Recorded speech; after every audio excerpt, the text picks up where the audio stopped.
In 1985, a young three-piece band came out of nowhere and took the world by storm with a song that people still sing today.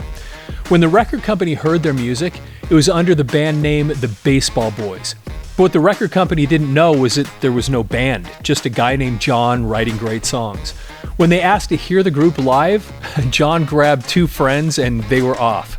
And it wasn't long before they recorded an album, changed the band name, and sold millions. Hi, I'm Robert John Hadfield, and I have some amazing vinyl to talk about today. Thanks for visiting with me. Now, before we get going, please subscribe to the channel, like the video, and of course, share your thoughts and memories in the comments. So, the album we're going to talk about today is an album called Play Deep by, as you probably guessed, The Outfield. I absolutely loved this album when it came out. This album was so spectacular, and so many people loved the song, of course, that I mentioned a second ago that took the world by storm, was a song called Your Love. And a lot of people know it just by the first line of the song, Josie's on a vacation far away. Now, this album came out, I think it was in high school, and I had a band at the time, and we played that song. Now, years and years later, what was so amazing to me, this was back in, I think, 2010 or so.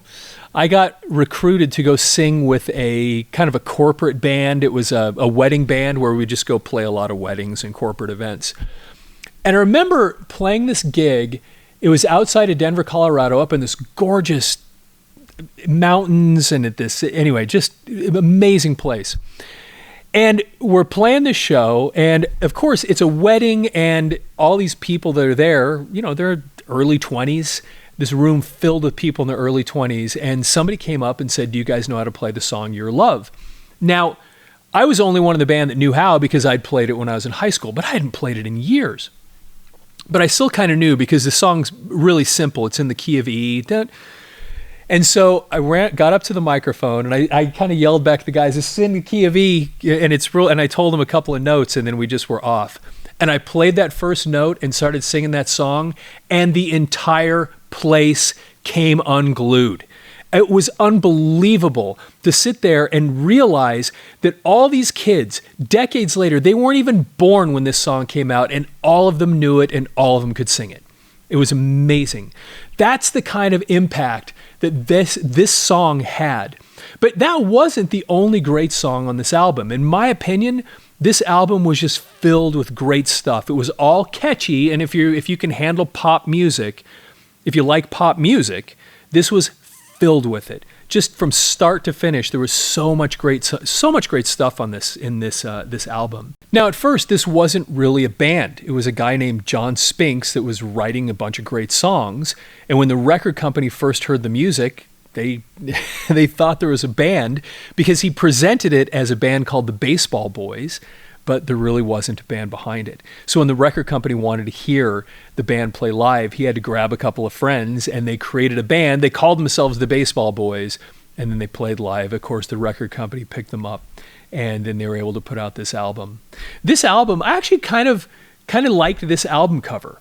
It just had this kind of modern art look to it. It was kind of interesting, and of course, they're called The Outfield. Play Deep is a play on that idea.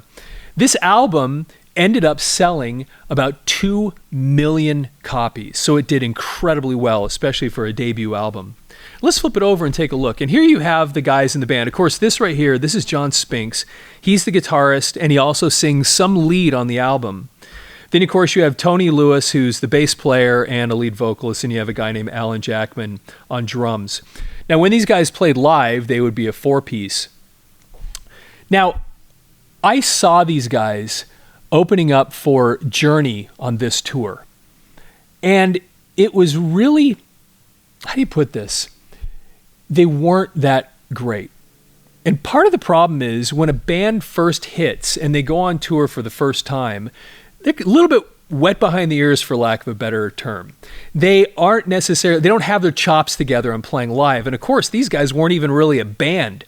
And so it was interesting to see these guys put in front of an entire arena and performing, and they were having problems with the sound that night and whatever, but it also, they just were a little bit immature in their presentation. And so, but it was still so much fun to listen to their music live. So, and if you start going down this track list, it was just absolutely incredible. Say It Isn't So. Say it isn't so. I'm the only one. Say it isn't so. Remember that song? And then Your Love, of course, everybody knows that one. I Don't Need Her was a great song. And what's kind of interesting is that Say It Isn't So is in the key of E. Your Love is in the key of E. I Don't Need Her is in the key of E. And as a matter of fact, one of the other, All the Love, which ended up being another hit song from this album, was in the key of E. Only reason I know that, and the reason it stood out to me, is that because when I was in high school and I played in a band, we would play some of these songs, and I kept noticing, oh, all these songs are kind of the same song. They're in the same key. The chord progression's kind of similar, what they do with them. And so, but it was still, they found this kind of idea and they just made it awesome. So you go down this list. I Don't Need Her was a great song. Every Time You Cry was a slow song that ended up becoming kind of a big hit.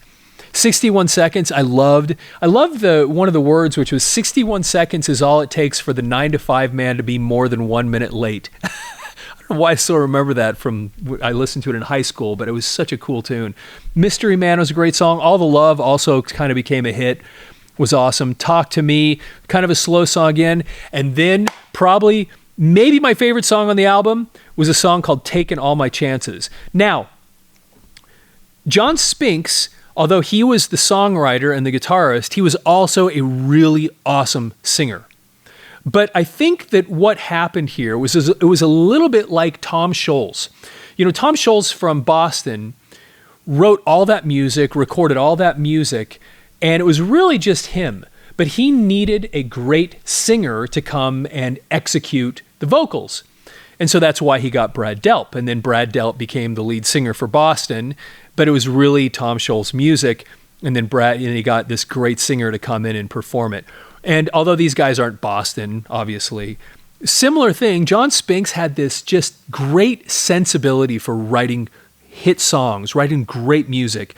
And he goes and finds this guy named Tony Lewis that, look, let's be honest, this guy's voice was crazy amazing. It was so cool. It was so pure.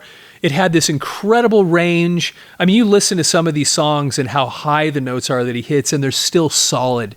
It was just incredible. And so but I was talking about this, taking my chances, he says, I think, taking all my chances in the song. John Spinks actually sings lead in part of this song. Now, if you listen to all these tunes, you can hear John Spinks throughout the album because there's just this constant harmony going on, even during the verses. The song Say It Isn't So, you got me all screwed up, so much I can't turn around. When you listen to that, they're both singing. And so Tony Lewis is taking the high part, John Spinks is taking the low part. And so you've got both these guys, and that's one of the things that made this album so great was just these constant harmonies that were going on. It was so amazing. And then Nervous Alibi was kind of a very slow, just a real slow song. It was probably maybe my least favorite on the album because I really, really loved this album. As it says here, all songs written by John Spinks, and then the guys that were the producers. This is really interesting to me. The executive producer was a guy named Rick Chertoff. Now, who was Rick Chertoff? Rick Chertoff had produced Cyndi Lauper's debut album. You know, the one that had Girls Just Want to Have Fun? Sold about 9 million copies. Yeah, that's who Rick Chertoff was. Rick Chertoff was a super successful producer. And he had also produced a band called The Hooters, and probably their best known album, which was called Nervous Night.